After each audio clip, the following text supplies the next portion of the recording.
Hello friends, this is Praveen Kalkundri from Department of Electronics and Communication Engineering. Today we will discuss about micro, small and medium enterprise and its institutional supports in India. So to begin with, um, let's start with the business environment in India. Uh, the, the significant features of Indian business environment uh, starts with the coexistence of public and the private sectors, the low income level, poor rate of capital formation, low level of technology, underutilization of capacity, lack of diversification, financial market, industrial dispute and slow pace of labor reforms, government interference, extent of market, transportation bottleneck, steady flow of foreign investments, and distributed law and order conditions. So let's take these under details. To begin with the coexistence of the public and private sector, we see a lot of coexistence in the private and the public sector, which are responsible for the various economic activities in the country. This public and private sector and the coexistence of the two provides a, a good platform and to promote the development of both the sectors in different spheres of activities. One more sector is the low level income. Another feature of Indian business environment is that it has to face a low income level of the people.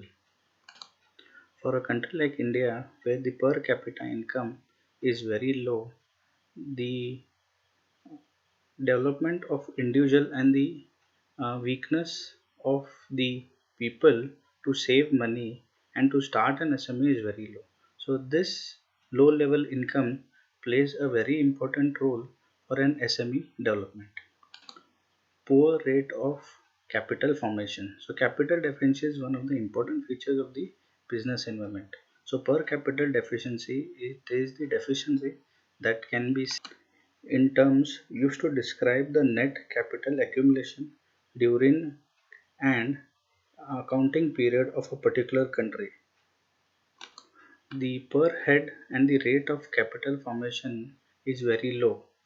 So both play a very important role for the capital formation of a country. Uh, in India, the due to the weakness of the uh, or the motivation of the investments is very low. Low capacity to save the money is very low, which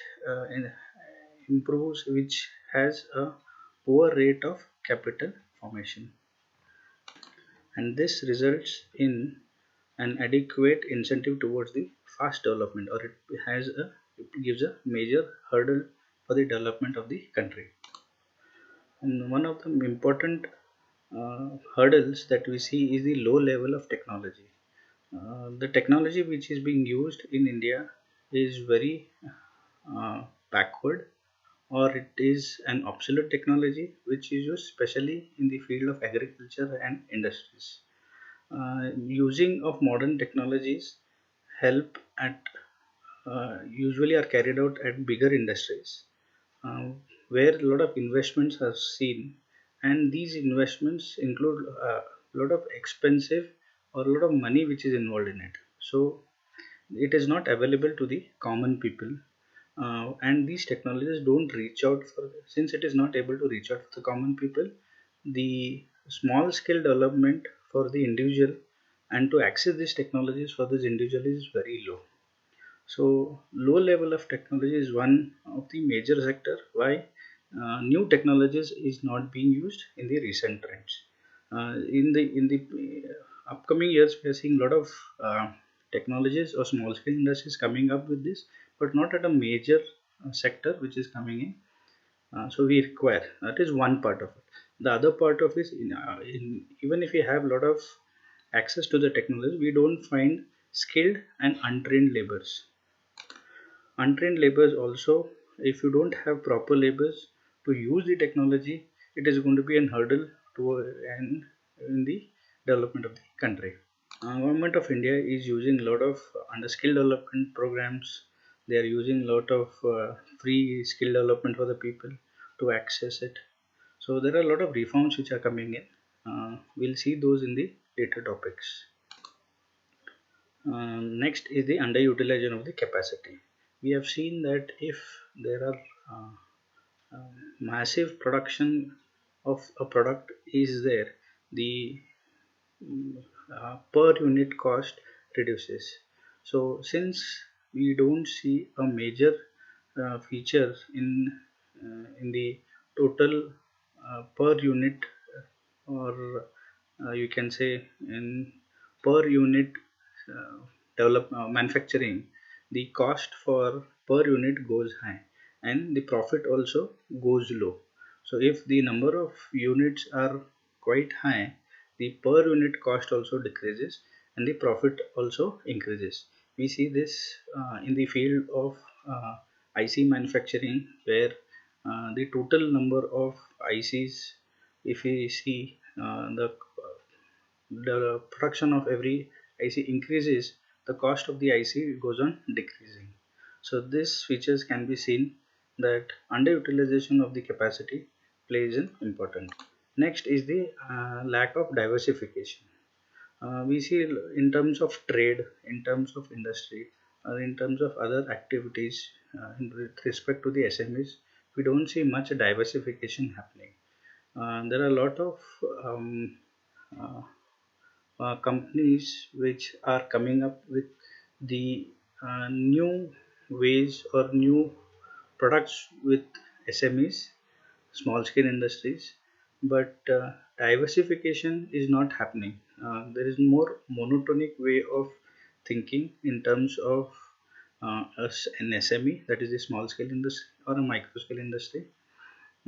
It has to go out beyond a lot of things. Many small scale industries which can target the villages, which can target small areas, small districts, and bring out the actual um, products from these small towns to a bigger market, which has a lot of market in the, or you can say a lot of demand in the major cities. Next is the financial market.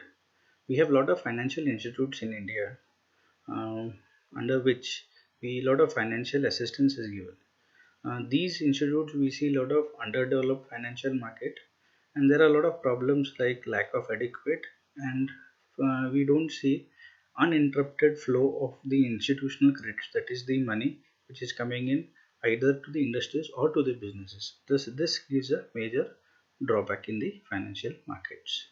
Next is the industrial disputes and slow pace of labor reforms. The labor reforms which are there in India are major, are changing in a very slow pace. These has to be taken up in a much faster and much larger scale. A lot of industries are facing a major shutdowns due to the strikes and lockdowns which are being done in the industry. This results in an irrational trade unit activity. So the government has to take a take a bigger step in looking into the labor laws and reform the labor laws in a much faster pace that can affect the business environment in the country. Next is the government interference. Um, we see a lot of unwanted government interference in the businesses and the industrial activities. There are other problems like single window clearance, lack of administration efficiency in with respect to the industrial licensing. Apart from that, we see that the government is more rigid towards its rule, more harsh, at times corruption and inadequate delays. So delay in the industrial or SMEs is due to the government interference, uh, reduces the efficiency of the industry, which ultimately interrupts the promotion of small scale businesses. People are more scared.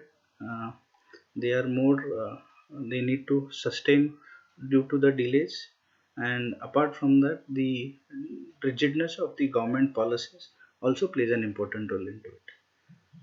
Next is the extent of the market. Another feature of business of India is the poor extent of the market, that is the globalization that we see. Since the exports of India are not much diversified, we see that the market is very restricted and it is limited to few countries, or only the neighboring countries, or only the restricted area.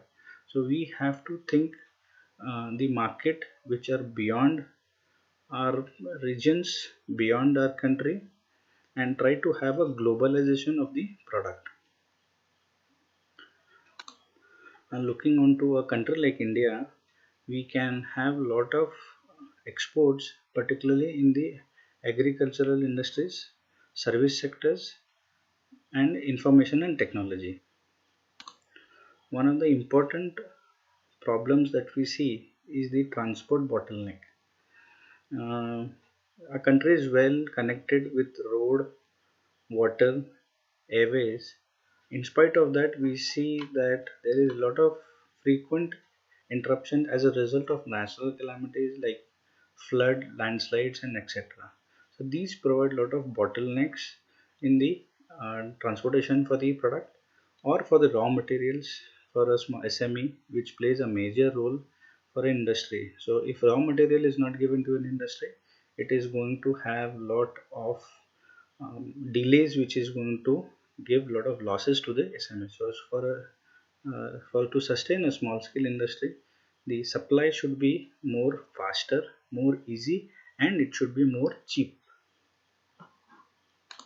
One of the major sector that we are seeing is the foreign investments, which is coming into India. So if these foreign investments, if the doors are open for the foreign investors to come in a very smooth way, we see that the suffering of the trade flow of the investments in India will increase, and thus promotes the businesses in the foreign in India. Last is the distributed law and order conditions. We see lot of law distribution across the states. At one state you have different laws, and others, and when we move to the other states, the laws are different, either in terms of the product, or it can be in terms of the cost, or it can be in terms of the uh, taxes that we see. So state taxes also differ nowadays. So this we see that due to the imbalance, we see that there is uh, the growth, low growth level of the SME. So it is going to affect the SMEs in a much larger way. Thus, the business environment in a vast country like India is subjected to its diversified features. So, depending upon the features, depending upon the laws, and the order of the conditions that we have here, it is going to differ the business environment in India. Next, we see the role of MSME in Indian economy. MSME is your micro, small scale, medium enterprises. This sector is contributes almost 45% of its manufacturing output and 40% of its export in India. Uh, MSME provides a large scale of employment after agriculture. It has a better record of employment generation per rupee investments as compared to the larger industries. So MSME plays a very important role in uh, per rupee investments, and it also gives lot of economical independence by the growth of small sectors. It generates immediate and large scale employment opportunities with relatively low investments.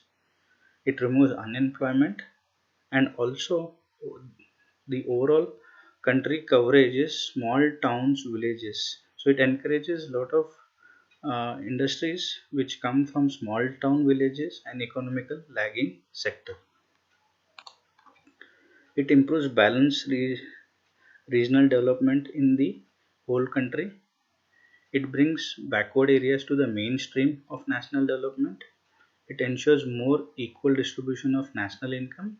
That is, since the money is coming from smaller villages, you see a lot of trade happening from villages. The money is going to small villages, and we see a lot of mobilization of the country's untapped resources. So these resources which are present at smaller villages, smaller towns, are also being tapped by this. It also improves the level of living of people in a country. So the lifestyle of a person usually depends upon its income. So as the per capita income increases, the living of people, the standard of living of the people also increases within the country. Also, MSME plays an important role in maintaining the social and cultural structure. So it brings the social and the cultural background of every individual in terms of his businesses. In the regional diversification that we have is also seen into it, and it can be spread across it. It also encourages the individual growth that we see. So unequal distribution of wealth is not present. So it gives a equal distribution of the wealth also. Next, we see the institutional supports that we have in India. NISC is the National Small Scale Industrial Corporation. TECSOK is the Technical Consultancy Services Organization of the Karnataka. Karnataka Industrial Area Development Board. Karnataka State Small Industries Development Corporation Limited. Small Industry Development Bank of India, Karnataka State Financial Corporation. So these are the institutional supports that we see which help the SMEs for either in their technical development, in their financial assistance, in their guidance, in providing a good roadmap, market, or it can be any other supports. So all these institutional supports provide a good background or a backbone for the development of the SMEs. SME.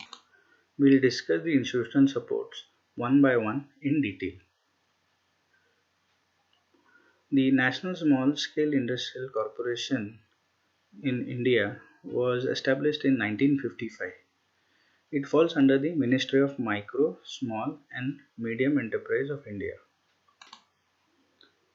NSIC is an ISO 9001 and 2008 certified Government of India enterprise under the Ministry of Micro, Small and Medium Enterprise. NSIC operates throughout country-wide network of offices and technical centers in India.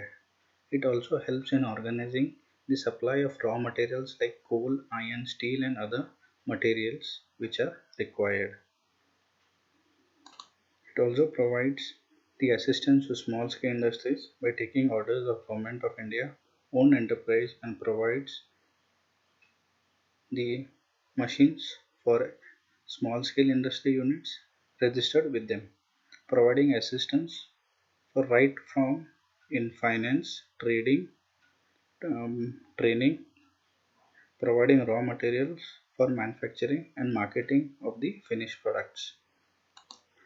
It provides a lot of support to these small scale industries which would otherwise not be able to survive in future competitions from large and big industrial businesses. NSIC helps small scale industries by mediating with government owned banks to provide cheap finance and loans to the small private industries of India. Few of the NSIC centers are in one among them is in the Chennai for leather and footwears, Howrah for general engineering, Hyderabad for electronics and computer applications, New Delhi machine tools and related activities, Rajkot for energy audit and energy conservation activities. Next is the Technical Consultancy Services Organization of Karnataka.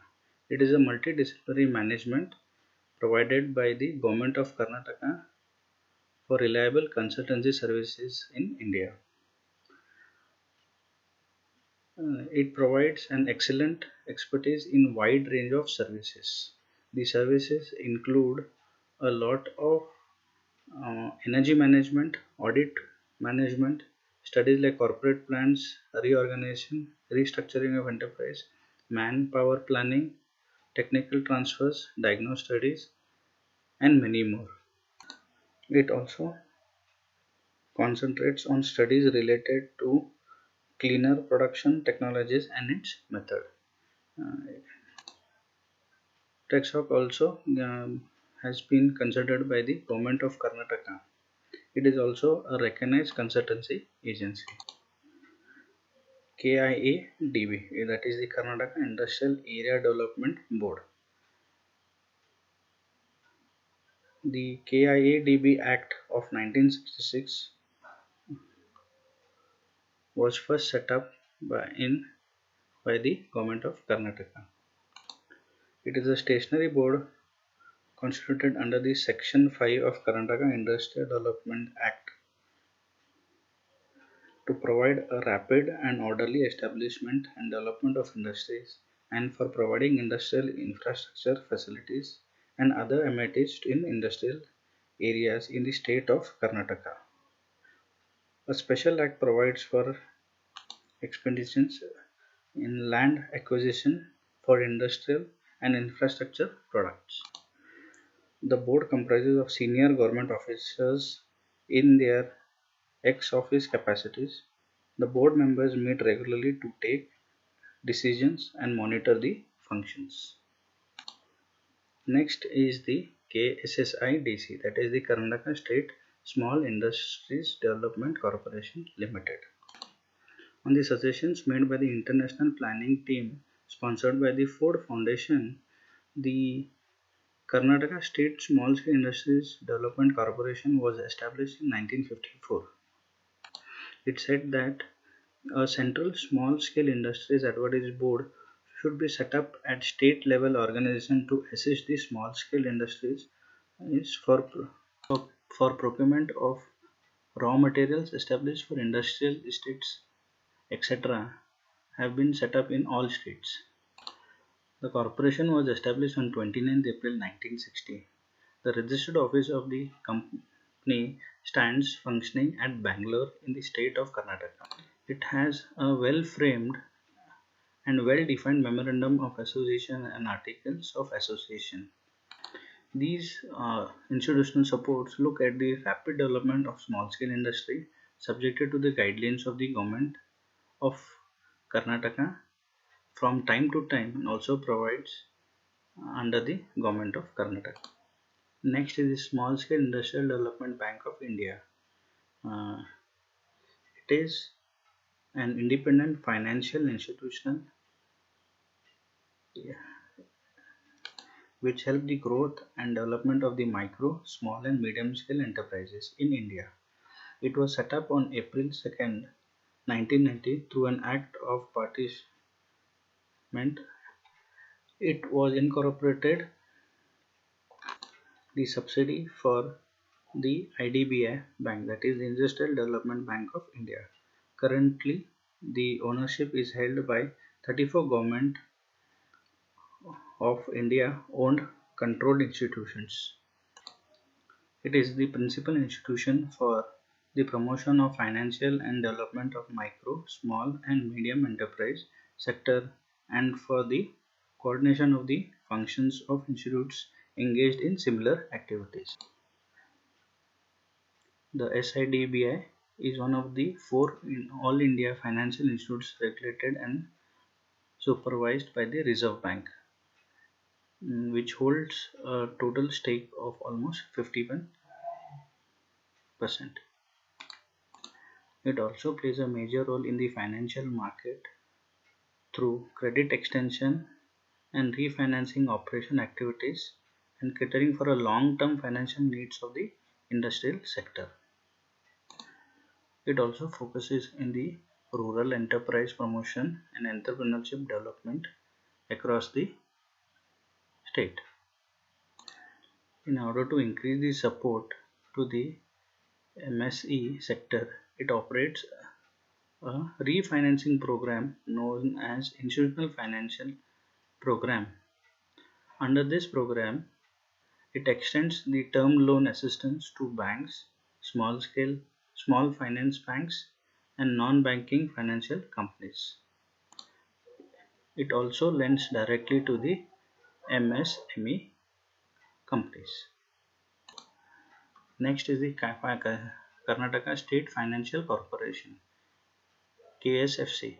KSFC is one of the fast-track term leading financial institutes in the country, which assist over 1,70,000 units, amounting to nearly more than 10 to 15 crores for the past 50 to 58 years in the state of Karnataka. It is one of the robust and professional managed state finance corporation. Since the financial sector is one of the most integral part of the economy, the Karnataka State Finance Corporation helps in boosting the development and economy of the country. Realizing the vital factors there is a national focus on infrastructure development. Keeping the need and potential in view, KSFC has decided to contribute in this sector also. It is also taking new initiation and diversification in the infrastructure development projects with public and private participations. It initially focused on identify various valuable vacant lands in prime locations to start within and around Bangalore city, owned by various government departments, governmental agencies, registered societies, trust, etc., and explore for joint development. The corporation takes care of all the financial tie-ups for the development of these properties. It also shared with the owners of the properties in appropriate ratio on mutually agreed terms for studying environmental viability. It provides a lot of joint venture infrastructure development with world-class and state-of-art technologies for the development of IT parks, shopping malls, commercial complex, SEZ, that is a special economic zone, etc., depending upon the location of the property and potentiality. This new activity will ensure sustained cash flow for the concerned owner of the property as well as the corporation by way of rents and other earnings, which also obviously be mutually benefit to both the institutes and also to the country. So these are the 6 national institutional supports that we have, and with this we come to the end of the unit 4. Thank you and all the best.